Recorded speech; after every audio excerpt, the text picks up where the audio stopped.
So welcome to this section of our content creation course. So now we want to look at content curation. Content curation.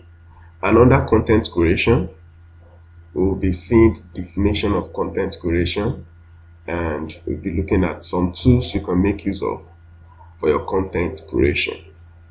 So let's get started. All right. So now we have the definition of content curation. Content curation is the process of sorting through content from various sources and presenting it in a meaningful way. So it's just a process of sorting through content from various sources and presenting it in a meaningful way. It also involves the seeding of third-party relevant content aligned with your business promotion, your business proposition. So when you gather content from different sources and you try to bring them together and you present them in a meaningful way so that people can easily grab the knowledge and they can easily get the message you are trying to pass across, that is what we call content curation. So now there are different types of content curation. We have the aggregation method, we have the distillation method, the elevation method, the mashups, the chronology. Okay, so let me go back to that. Now, aggregation is all about gathering content that speaks the same message from the internet or from different sources. Then you bring them together and you present them in a way that people can easily go through all those things that people have said or written about that particular topic. So your own work is just to create the topic, something like maybe 5 ways you can create content, and you try to gather the 5 ways people have written about and you bring them together in a way that people can easily understand it. Then distillation is all about bringing out the most important, the core message from a group of content that speaks of the same topic, but you bring out the core message out of it, you distilled it out, just as it has been said. Then we have the other ones, the mashups and the chronology. Now, we don't really want to dwell so much on this. You might do more of your research on it.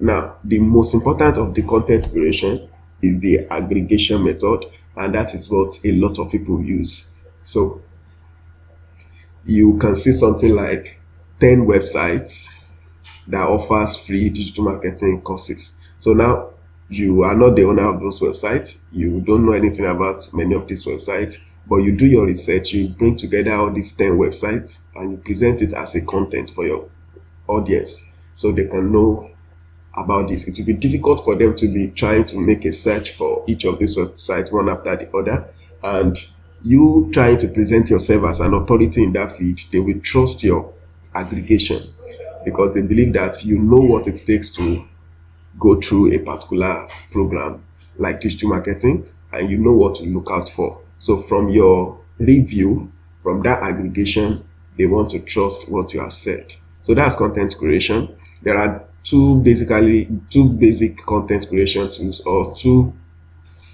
mostly used content curation tools, and one of them is Feedly and the other is Google Alerts. So we've already seen how you can make use of Google Alerts during our practical session on content creation, so we will not go to that again. And for Feedly is just an online application, a software online that you can make use of, put in your topics, and it will feed you all content that have been created in line with that topic. So you can make a search, feedly.com, and you will see how it works. It's a very simple tool. Now let's go to storytelling. We have different kind of storytelling, and I will start by showing to you the definition of storytelling.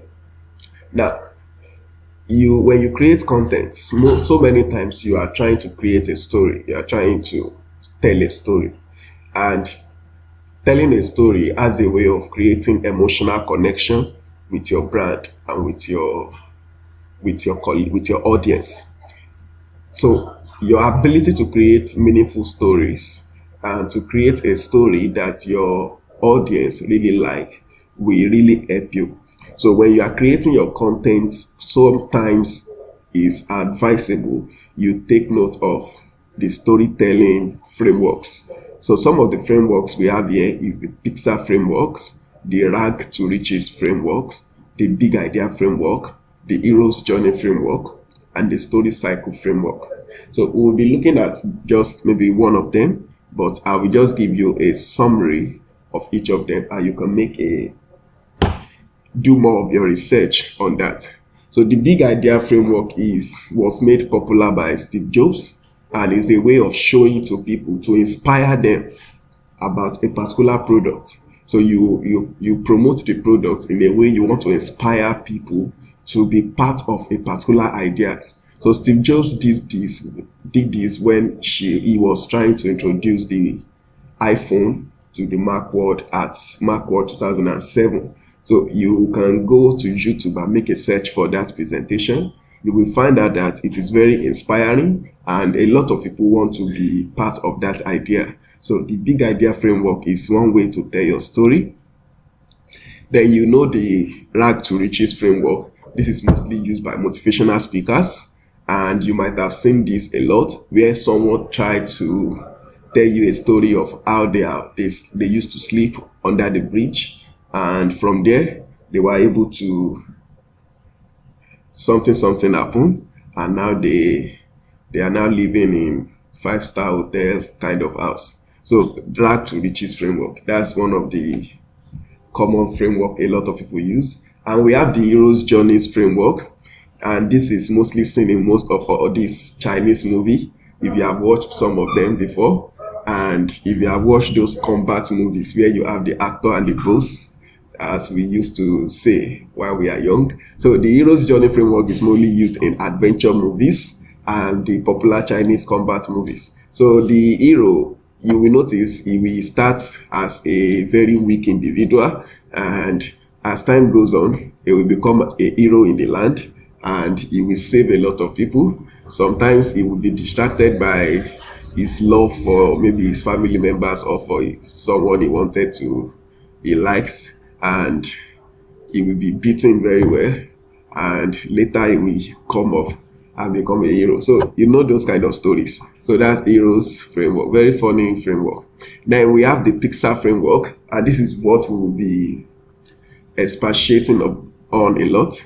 And the Pixar framework was invented by Pixar, an animation studio, later purchased by Steve Jobs in 1986. And Disney later purchased Pixar in 2006 from Steve Jobs for a valuation of $7.4 billion.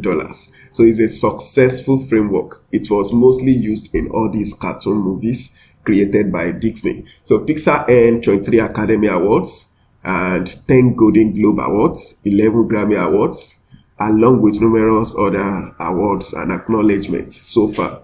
So for you to know how successful this framework is. So what is the Pixar framework? Okay, this is still telling us more about the Pixar framework. So all there are about 24 highly successful movies the Disney movies are based on a simple storytelling framework called the Pixar storytelling framework. So let's go through the framework. It's a very simple framework and you might have seen it before in their movies. Once upon a time, then every day, until one day, because of that,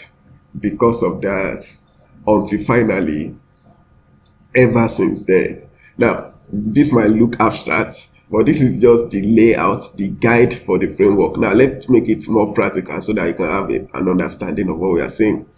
So, once upon a time, there was an entrepreneur who has a gasoline engine car. Every day, he drives the car to his office and to attend business meetings, until there was a fuel scarcity in the entire city where he lives. Because of that, he can no longer drive himself to his office. Because of that, he missed out on a lot of appointments and meetings. Until finally, he was introduced to an electric car by a friend by a friend. He bought the car, and ever since then, he did not have to worry about fuel again. You can see the story, simple and short. Now you can now make that to become a big story for a movie. But that's just how it works. Once upon a time, there was an entrepreneur who has a gasoline engine. So you start from once upon a time, then you start from a regular thing that it does, and you move on to a time when there was an objection to that, something obstructed that regular way of life. Then he suffered some things after that. He suffered that thing led to a particular problem. Then one day he was able to find solution, and since he found the solution, he has been enjoying himself, all those things. So once upon a time, there was an entrepreneur who has a gasoline engine car. Every day he drives the car to his office and to attend business meeting until there was a fuel scarcity. So that was the objection, that was the obstruction, that was the change in, that was the diversion now. So until there was a fuel scarcity in this entire city where he lives. So because of that, what happened? He can no longer drive himself to his office. And him not being able to achieve that caused something. And that is what he missed out on, a lot of appointments and meetings. And finally, one day, he was introduced to an electric car by a friend. He bought the car, and ever since then, he did not have to worry about fuel again. It's as simple as that. So that's the Pixar framework. So it's that simple. You only need to structure your story following the framework. You don't have to start your paragraph with once upon a time every day until. So it's just for you to have that mindset, have that structure in your mind, and not necessarily starting with once upon a time every day, things like that. So let's see some storytelling best practices. Number 1, create emotional appeal with your story. So it's important to create emotional appeal with your story. Create stories that people can connect with. When you write content, write your content in such a way that people can connect with it. The truth is, emotion sells. Emotion sells. Keep it clear and concise. So don't do something too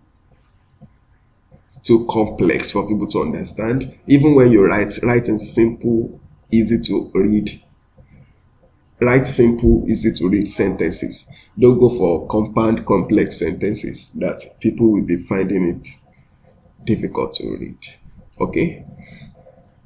Be original, very important. Be original, and in consistency lies the power. So learn to be consistent.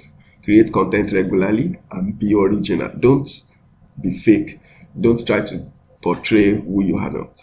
Now, repurposing content. Let's see, what does it mean to repurpose content?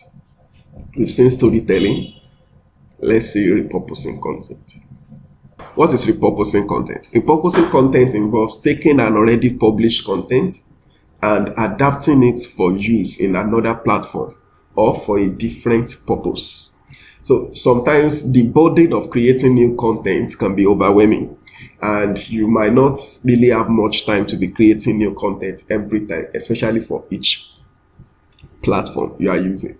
So if you are using Facebook, Instagram, Twitter, and you also have a blog page, then you run a podcast, you might not be able to create content, unique content for each of these platforms. So your ability to repurpose your content will really help you to be able to create more content for all these platforms. So how do you repurpose content? You can repurpose content by changing the format or by changing the target audience. You repurpose content by changing the format. That is, let's say the content starts as a blog. You can change the format to a video. You can change the format to an infographic. You can change it to an image. So you repurpose the content. You change the format, or you change the target audience, in as much the content can serve more than one audience, or probably by your segmentation, by your audience segmentation. Many of them prefer, maybe there is a group of them that prefers to watch videos, and there is a group of them that prefers to read long articles. So you change the target audience in order to repurpose your content. So let's say, for instance, you start as a blog, you can repurpose it to become a podcast, or become an infographics, or an ebook, or a YouTube video. It's as simple as that. So you can learn to do those things in order to have more content to work with. So that's repurpose content. And that brings us to the end of create content. Now we will see, having known how to create your content, you've planned, you have created the content, you've developed it. How do you distribute and promote your content? That is the next thing we'll be looking at in this course. Thank you. Have a nice time.